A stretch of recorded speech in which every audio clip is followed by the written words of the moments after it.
জয় শ্রীকৃষ্ণ। প্রিয় ছাত্রছাত্রীরা, তোমাদেরকে মুক্তির পাঠশালাতে স্বাগতম। আজকে আমাদের ক্লাস। আজকে আমরা তৃতীয় পর্যায়ক্রমিক মূল্যায়নের দ্বিতীয় স্কুল আমরা করব। এর আগে আমরা প্রথম স্কুল করেছিলাম। প্রত্যেকে সেটা যদি না থেকে দেখে থাকো তাহলে খুব সুন্দর করে প্রথমে সেটা দেখবে, তারপরে আবার দ্বিতীয় স্কুল দেখবে। ওকে, চলো চলে আসছি। প্রত্যেকটা জিনিস খুব বিস্তারিতভাবে সুন্দর করে শেখাবো। দেখো, একের দাগের প্রশ্ন আমাদের কি বলা রয়েছে? ৭ ঘন্টা, সেই ঘন্টাকে আমাদের সেকেন্ড, মিনিট অপশন আছে। অর্থাৎ ঘন্টাটাকে তোমাকে সেকেন্ডেও করতে হবে, যদি সেকেন্ডের সঙ্গে মেলে খুব ভালো। সেই ঘন্টাকে তোমাকে মিনিটও করতে হবে, মিনিটের সঙ্গে মিললে যদি, তাহলে সেটাই আমরা উত্তর করব। তাহলে আমরা জানি ঘন্টাকে সেকেন্ড করতে হলে আমাদের ৩৬০০ দিয়ে গুণ করতে হয়। তাহলে ৩৬০০ দিয়ে গুণ করলে যেটা আসবে সেগুলো কিন্তু কোনোটা অপশানের মধ্যে নেই। তাহলে আমরা সেকেন্ডে যাব না, আমরা তাহলে এখন মিনিটে আসবো। তাহলে ঘন্টাকে মিনিট করতে হলে ৬০ দিয়ে গুণ করতে হয়। ৭ আর ৬ গুণ করলে ৪২০ মিনিট। দেখো সুন্দর করে আমাদের অপশানে রয়েছে। তাহলে আমরা সেকেন্ডও দেখলাম, মিনিটও দেখলাম, কিন্তু সেকেন্ড করলে যেই মানটা আসবে সেটা কিন্তু অপশানে নেই। আমরা মিনিটে চলে এলাম। মিনিট করলে যে মানটা আসবে সেটাও যদি অপশানে না থাকতো, তখন আমরা এই শেষটা করে দিতাম, কোনোটি নয়, কিন্তু মিনিট অপশানটা রয়েছে তাই করে দিলাম।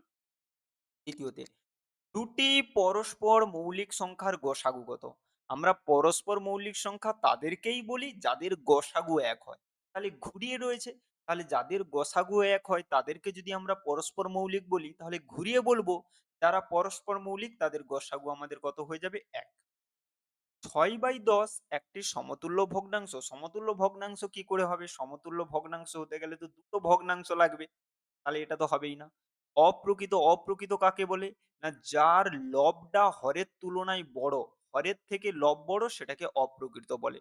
আমাদের সঠিক উত্তর কি হয়ে যাবে? প্রকৃত ভগ্নাংশ। প্রকৃত ভগ্নাংশ কাকে বলে? না, যে সমস্ত ভগ্নাংশের লব হর অপেক্ষা ছোট। তাহলে ১০-এর থেকে ৬ হচ্ছে কম, ছোট। তাই এটাই আমাদের কি হয়ে যাবে? প্রকৃত ভগ্নাংশ হয়ে যাবে। লব ছোট, লবের থেকে হর বড়। পরবর্তী, ১৬৯ বর্গ সেমি এর বর্গমূল কত? তাহলে দেখো, ১৬৯ এর বর্গমূল কত? আমরা জানি, এখানে তো আমি আর বর্গমূল বের করাটা শেখাচ্ছি না। আমি এখানে সুন্দর করে বলে যাচ্ছি যে বর্গমূল মানে কোন সংখ্যাকে সেই সংখ্যা দিয়ে গুণ করলে আসবে।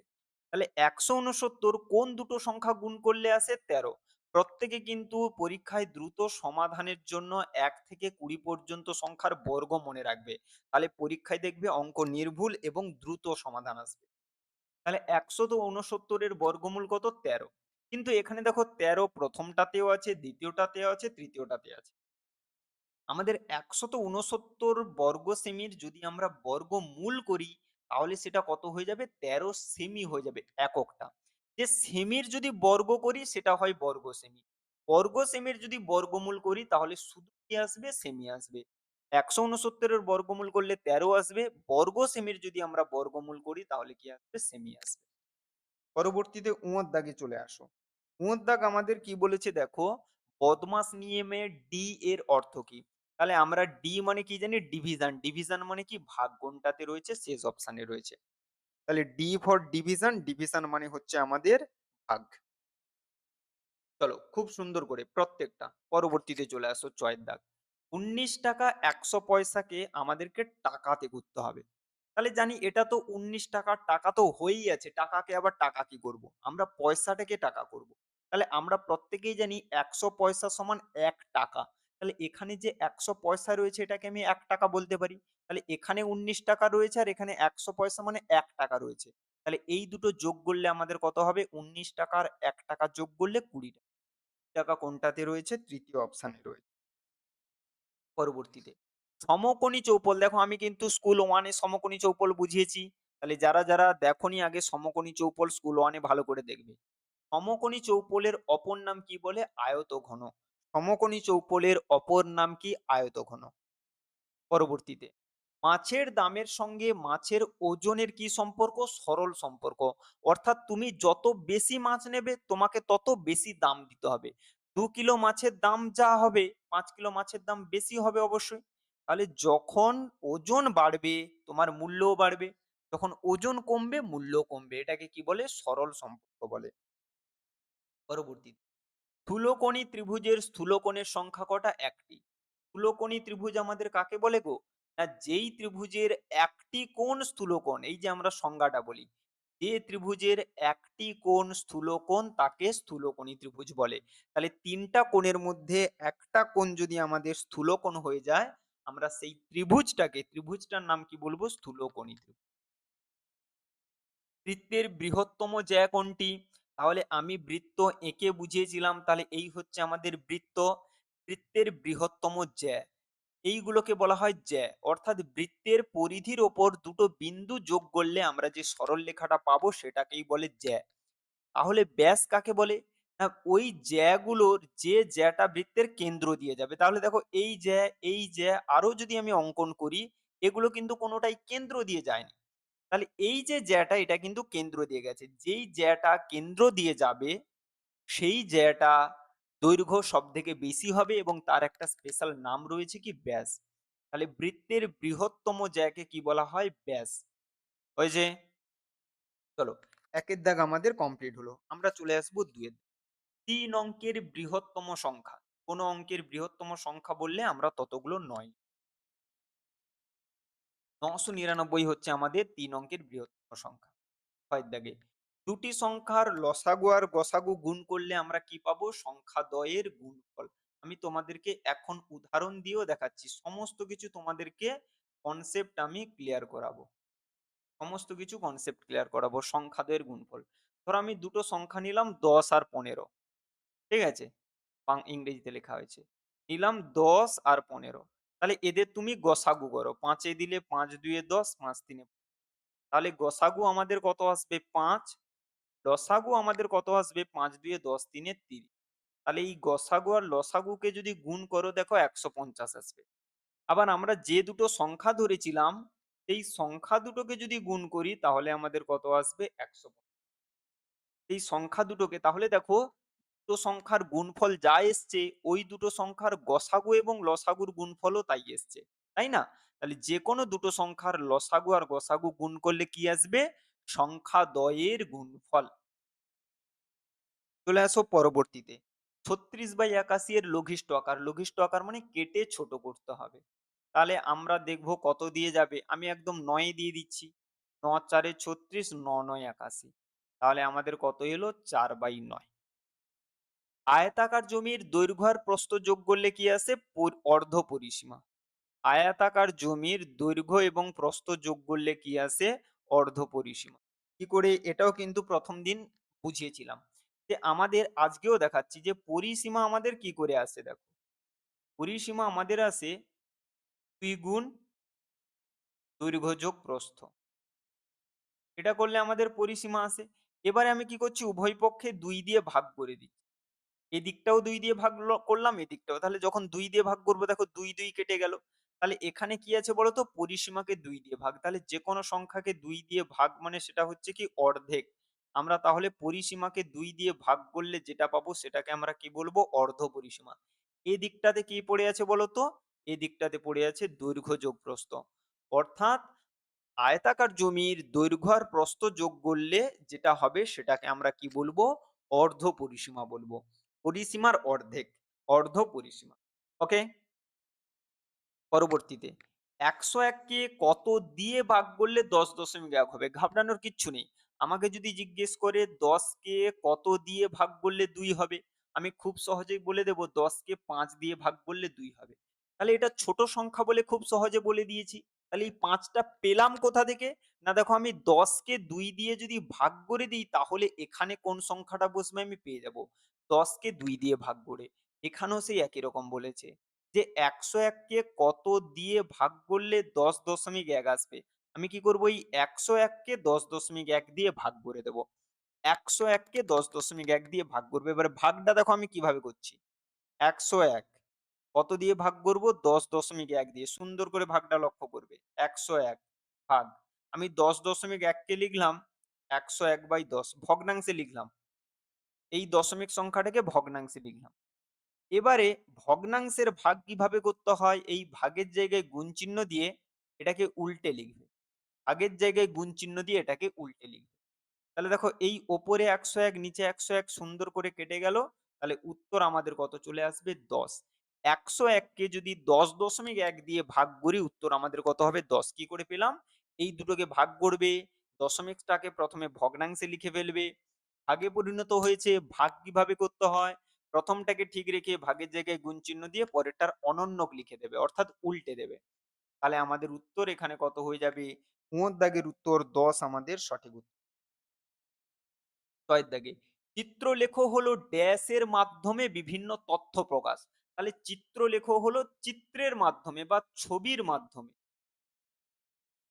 চিত্রলেখ হলো চিত্র এর। এখানে এর যেহেতু লেখা রয়েছে তাহলে আর এর লেখার দরকার নেই। চিত্রলেখ হলো চিত্র এর বা ছবি এর মাধ্যমে বিভিন্ন তথ্য প্রকাশ। চতুস্তলকের ভূমি দেখো তোমাদের বোঝানোর জন্য আমি সুন্দর করে এখানে চতুস্তলক একটা অঙ্কন করে রেখেছি। এই যে এটা হচ্ছে চতুস্তলকের ভূমি, এই যে এটা হচ্ছে ভূমি। তাহলে এই ভূমিটা দেখতে কেমন? এই ভূমিটা দেখতে হচ্ছে ত্রিভুজ আকার। ভূমির আকার আমরা কি লিখবো? ত্রিভুজাকার। হয়েছে? তাহলে চতুস্তলকটা কেমন বলো তো? ধরো তুমি এইরকম একটা প্যান্ডেল করবে, এইরকম ৩ টা খুঁটি পুঁতেছো। ঠিক আছে? এইরকম ৩ টা হচ্ছে খুঁটি পুঁতেছো। এবারে এই কোণ থেকে একটা ড্যাং দাঁড় করালে, এই কোণ থেকে একটা লাঠি দাঁড় করালে, এই কোণ থেকে একটা লাঠি দাঁড় করালে। ৩ টা গিয়ে এইরকম মাথায় হচ্ছে বেঁধে দিলে। যেমন দেখতে হয় সুন্দর করে সেটাকেই আমরা কি বলবো? চতুস্থলক বলবো। তাহলে নিচটা সুন্দর করে এইরকম ত্রিভুজাকার ভূমি হয়ে যাবে। আর ৩ টা থেকে এইরকম ৩ টা রেখা ওপর দিকে উঠে মাথায় গিয়ে জুড়ে যাবে। এই যে দেখতে আকৃতিটা এটাকেই বলা হয় কি? চতুস্থলক। ওর কাজও ২ টি খাতার দাম ৳১০ হলে ১ টি খাতার দাম কত হয়ে যাবে? ৳৫। ২ দিয়ে ভাগ করে দেবো ১০ কে। তাই তো? নেক্সট ৬ এর দাগে ২৭/৫ কে মিশ্র ভগ্নাংশ এবং দশমিক ভগ্নাংশে পরিণত। ৬ এর দাগে চলে আসে। ২৭/৫ কে মিশ্র ভগ্নাংশ। তাহলে দেখো এই ২৭ কে আমি ৫ দিয়ে ভাগ করি। তাহলে আমাদের ১ম এ কত যাবে? ৫ ৫ এ ২৫। কত নামলো? ২। তাহলে মিশ্র ভগ্নাংশে কিভাবে লিখতে হয়? না ভল ভাগফল যেটা এসছে সেটাকে পূর্ণ সংখ্যায় লিখতে হয়। ভাগশেষটাকে ওপরে, ভাজকটাকে নিচে। এই হয়ে গেল মিশ্র ভগ্নাংশ। এটাকে আবার দশমিকে লিখতে হবে। তাহলে আমি এটাতেই ভাগ করে দেখাচ্ছি। তোমরা দুটো আলাদা, আলাদা করবে। এটা করে লিখবে, আবার দশমিকের জন্য আলাদা ভাগ করবে। ভাগ তো কমপ্লিট হয়ে গেল। এবারে আমরা কি করব? দশমিক দিয়ে শূন্য নেব। ৫ ৪ এ ২০। তাহলে এই সংখ্যাটাকেই যদি আমি দশমিকে লিখতে চাই তাহলে আমাদের কত হবে? ৫। তাহলে যখন মিশ্র ভগ্নাংশে লিখলাম ৫ × ১০ = ২/৫। যখন আমরা দশমিকে লিখলাম আমাদের কত এলো? ৫। ৬ এর দাগে চলে আসো। প্রদত্ত চিত্রে এই যে একটা চিত্র দেয়া রয়েছে তাতে এ, বি, সি, ডি এদের মান সমান। এটাও ১২ এদিকটাও ১২। তাহলে এটাও ১২ এটাও ১২ হয়ে যাবে। তাহলে এটা কি হলো তাহলে? যেহেতু ৪ টা ধার সমান এটাকে আমরা কি বলি? বর্গক্ষেত্র বলি। ৪ টা বাহুই সমান হলে সেটাকে আমরা বর্গাকার চিত্র বা বর্গক্ষেত্র বলি। এবারে এটার ক্ষেত্রফল আর পরিসীমা বের করতে বলি। তাহলে ১ম এ ক্ষেত্রফলে চলে আসি। ক্ষেত্রফল কি করে বের করতে হয়? বাহু আর বাহু গুণ করতে হয়। ১২ আর ১২ গুণ করলে কত হবে? ১৪৪। এককটা কি বলেছি গো? বর্গ একক, বর্গমিটার। ঠিক একই রকম ভাবে পরিসীমাতে চলে আসো। পরিসীমা আমাদের কি হয়ে যায়? বাহুর সঙ্গে ৪ গুণ করতে হয়। ১২ আর ৪ গুণ করলে আমাদের কত হয়ে যাবে? ৪৮ মিটার। তাহলে ক্ষেত্রফল বাহুকে বাহু দিয়ে গুণ করব। আর পরিসীমা বাহুকে ৪ দিয়ে গুণ করব। ক্ষেত্রফল আসবে ১৪৪ বর্গমিটার, পরিসীমা আসবে ৪৮ মিটার।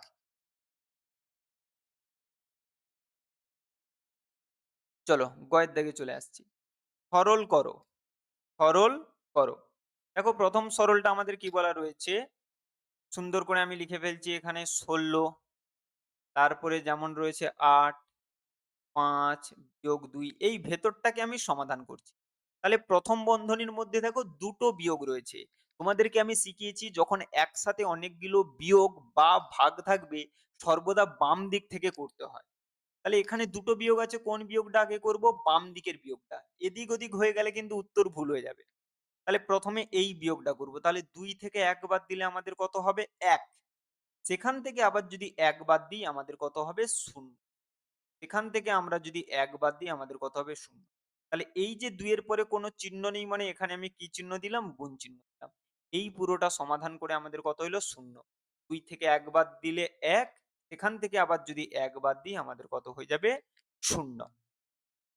চলো এবারে এখানে বাইরে থাকলো ১৬, ৮, ভেতরটার সমাধান করব। তাহলে প্রথমে গুণ ২ আর ০ গুণ করলে যেকোনো সংখ্যার সঙ্গে ০ গুণ করলে ০ আসে। তাহলে ২ আর ০ গুণ করলে ০।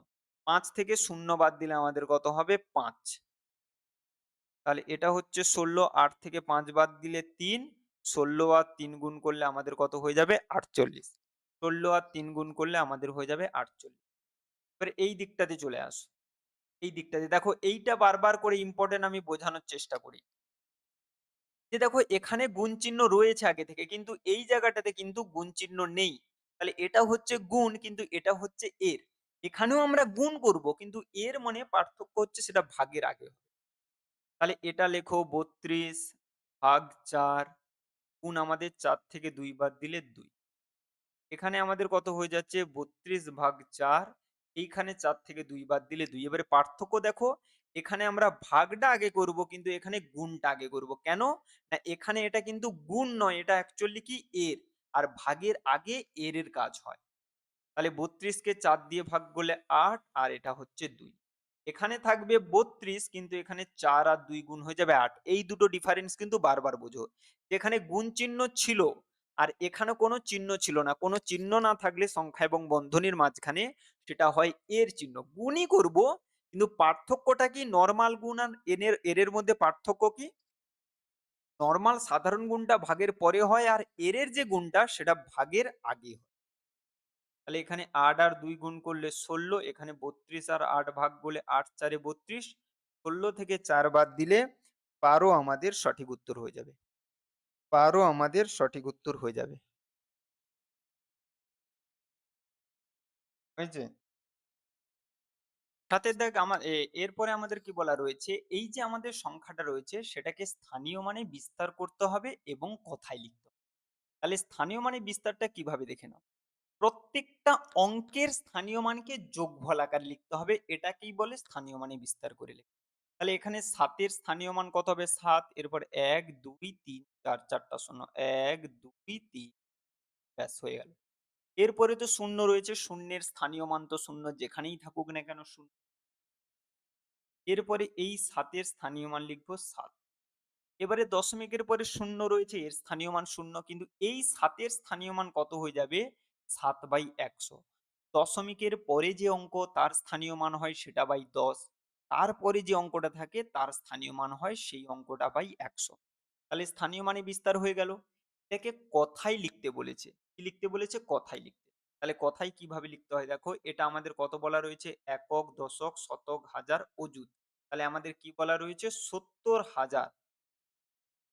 ৭০,০০০, তারপরে কত বলা রয়েছে দেখো? ৭। তারপরে দশমিক রয়েছে, দশমিক লিখ ৭০,০০০ ৭.07। জাস্ট এইভাবে লিখবে।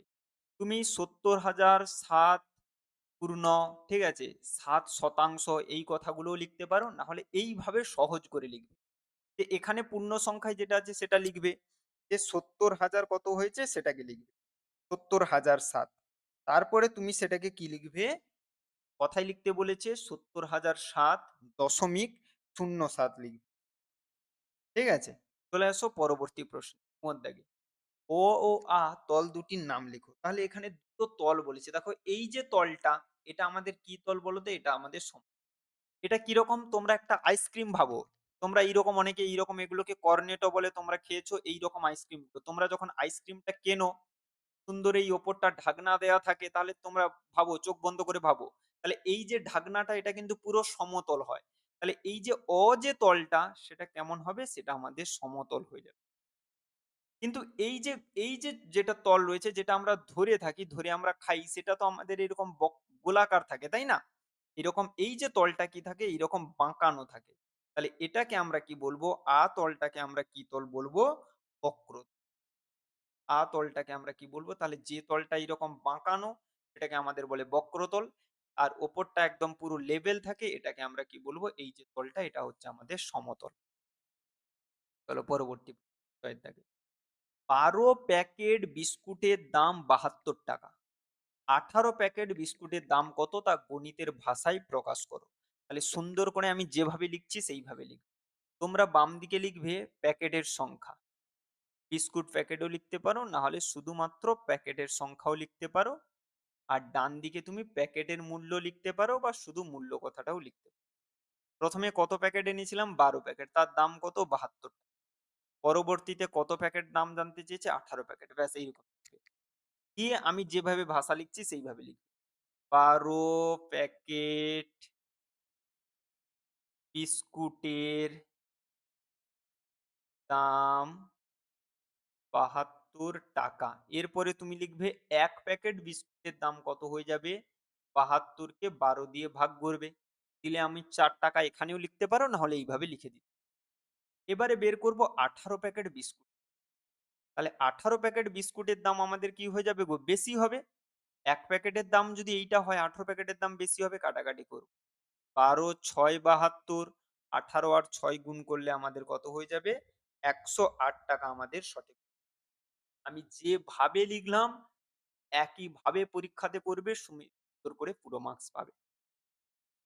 পরবর্তীতে ৪ এর ক। সমান পরিসীমা বিশিষ্ট একটি আয়তাকার ও একটি বর্গাকার জমি। সমান পরিসীমা বিশিষ্ট অর্থাৎ একটা আয়তাকার জমি আর বর্গাকার জমির পরিসীমা। আয়তাকার জমির দৈর্ঘ্য ৪০ মিটার বলেছে, প্রস্থ ২০ মিটার বলেছে। তাহলে আমি প্রথমে কি করে নেব? আয়তাকার জমির পরিসীমা বের করি। আয়তাকার জমির পরিসীমা।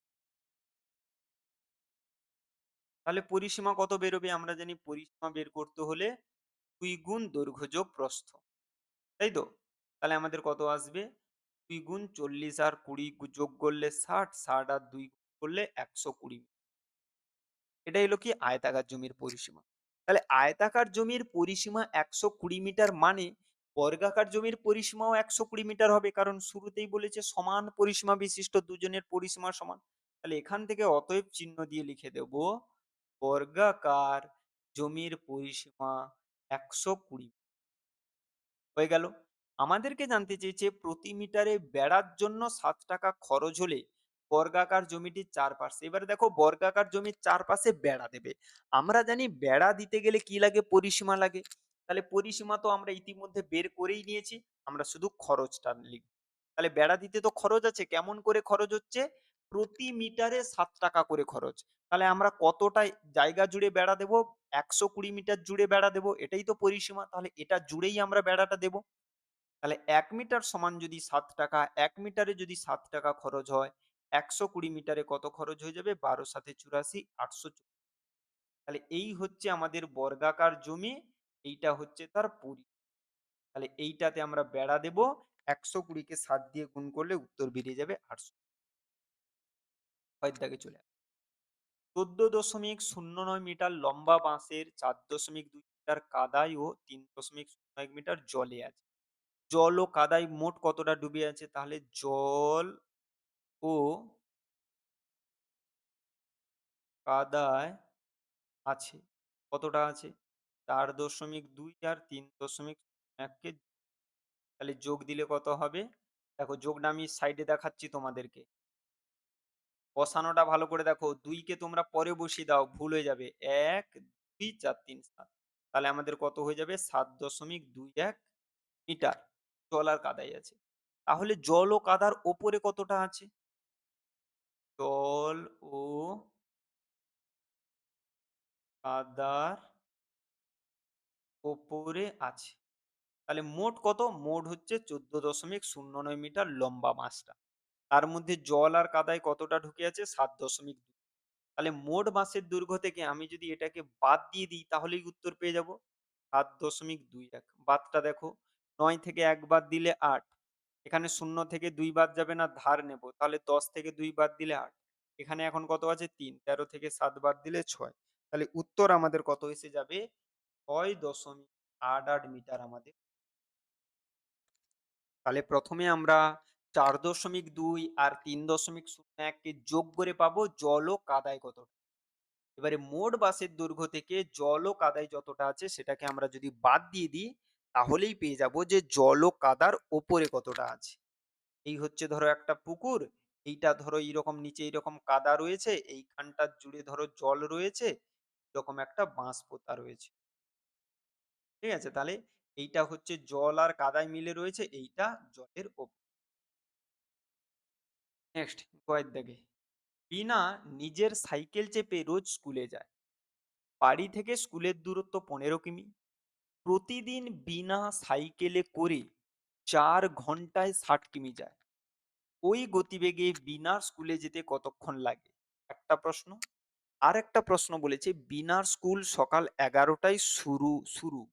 সে কখন বাড়ি থেকে রওনা দেবে? তাহলে দুটো প্রশ্ন রয়েছে। এক এক করে ধীরে সুস্থে দেখো। না নিজের সাইকেলে চেপে রোজ স্কুলে যায়। বাড়ি থেকে স্কুলের দূরত্ব কত বলেছে? ১৫ কিমি। প্রতিদিন বিনা সাইকেলে করে ৪ ঘন্টায় ৬০ কিমি যায়। তাহলে দেখো ৬০ কিমি যেতে কত সময় লাগে? ৬০ কিমি যেতে সময় লাগে ১ ঘন্টা। তাহলে ৬০ কিমি যেতে যদি ১ ঘন্টা সময় লাগে তাহলে ১ কিমি যেতে কত সময় লাগবে? আমরা ১ কে ৬০ দিয়ে ভাগ করে দেব। তাহলে তার স্কুলের দূরত্ব কত? ১৫ কিমি। তাহলে ১৫ কিমি যেতে কত সময় লাগবে? ১৫ দিয়ে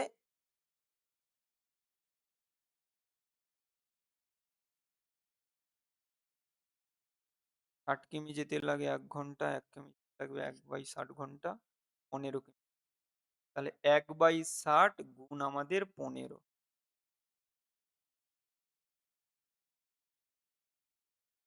এই যে দেখো এখানে ৬০ কিমি যেতে ৪ ঘন্টা বলেছে, আমি ১ ঘন্টা লিখে দিই।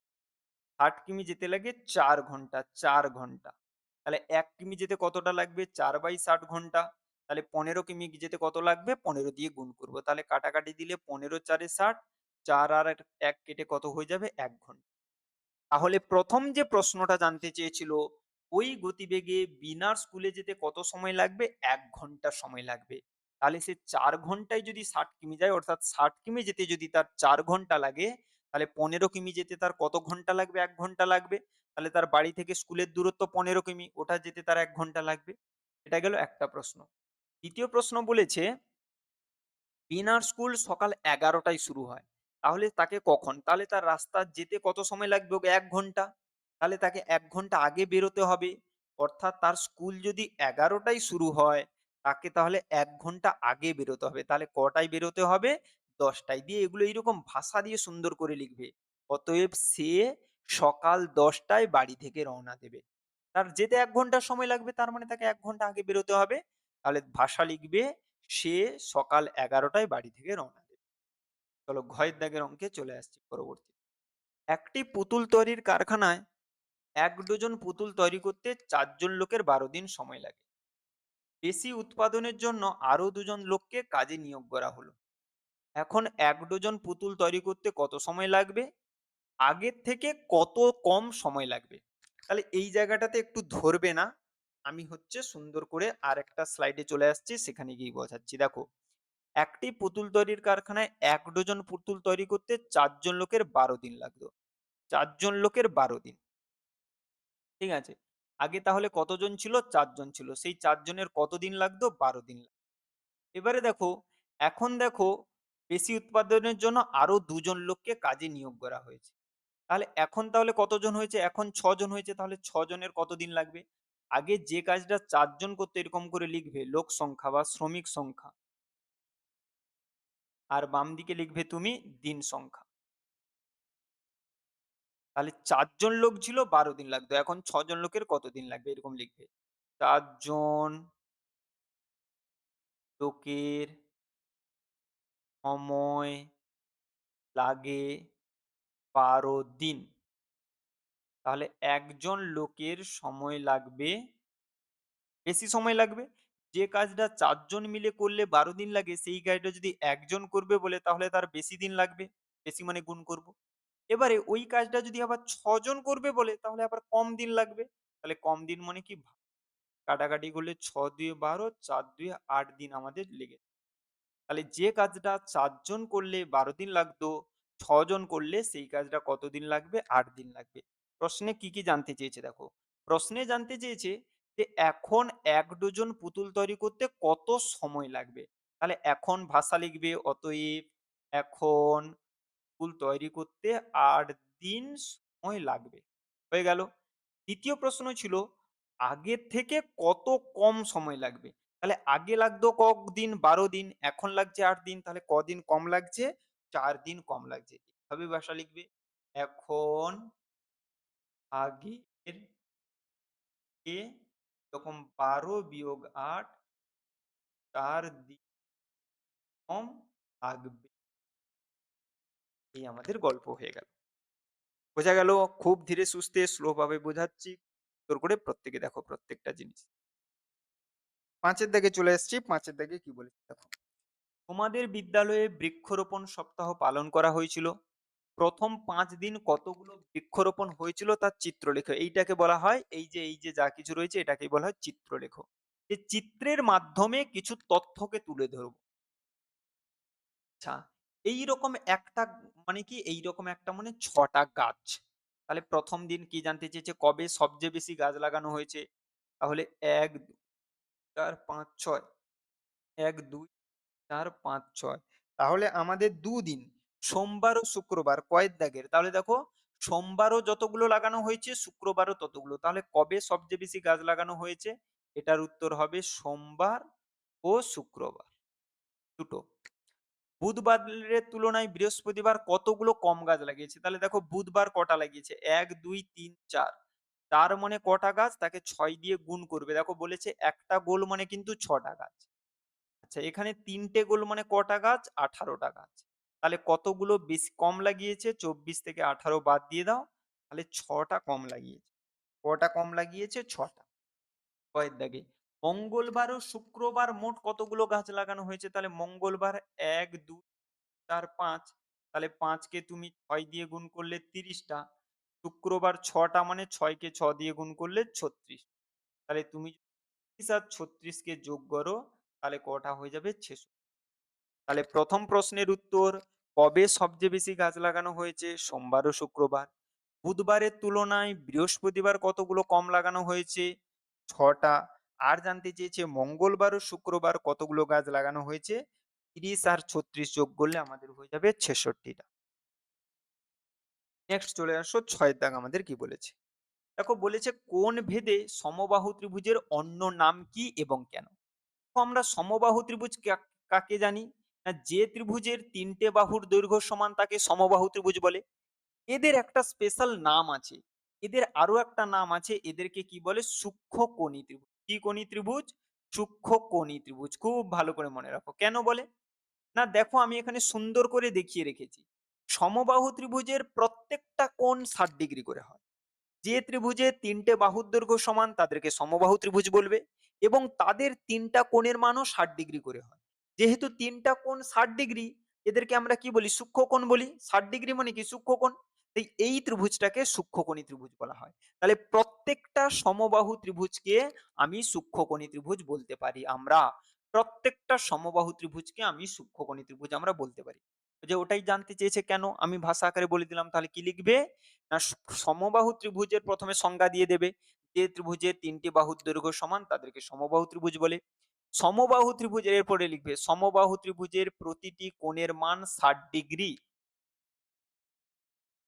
৬০ ডিগ্রি একটি সূক্ষ্মকোণ। তাই এই ত্রিভুজকে সূক্ষ্মকোণী ত্রিভুজও বলা হয়। ঠিক আছে? যেহেতু প্রতিটা কোণের মান ৬০ ডিগ্রি, প্রতিটা কোণই সূক্ষ্মকোণ তাই এই ত্রিভুজকে সূক্ষ্মকোণী ত্রিভুজ বলা হয়। সুন্দর করে লিখবে। পরবর্তীতে চিত্রসহ সংজ্ঞা লেখো। সমকোণী সমদ্বিবাহু ত্রিভুজ। দেখো আমি এইরকম যেভাবে করেছি তোমরা পরীক্ষাতেও সেইভাবে ছবিটা আঁকবে। তাহলে সমকোণী সমদ্বিবাহু ত্রিভুজ কাকে বলবো? যে ত্রিভুজের একটি কোণ ৯০ ডিগ্রি এবং অন্য দুই বাহু সমান তাকে সমকোণী সমদ্বিবাহু ত্রিভুজ।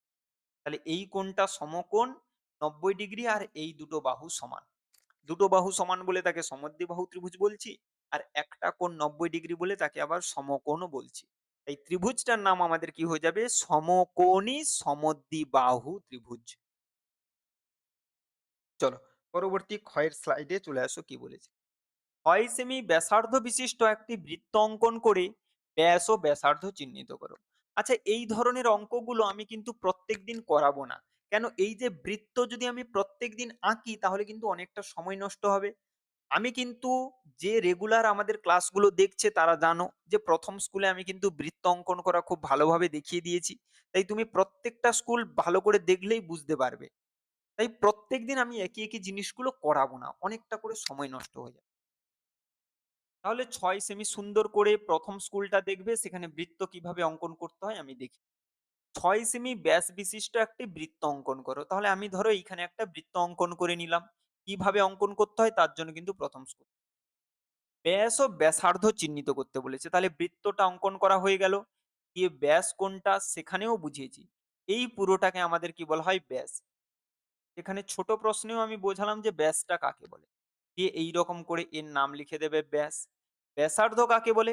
না, কেন্দ্র থেকে পরিধি পর্যন্ত যে সরল রৈখিক দূরত্ব। কেন্দ্র থেকে পরিধি পর্যন্ত যে দূরত্ব সেটাকেই আমাদের কি বলে? ব্যাসার্ধ বলে। দিয়ে এইরকম করে চিহ্নিত করে দেবে। তাহলে CA এইরকম করে লিখবে। CA এটা আমাদের হচ্ছে কত? ব্যাস। আর আমরা OB, OB এটা হচ্ছে আমাদের ব্যাসার্ধ। এইরকম সুন্দর করে লিখে দাও, আর খুব খুশি।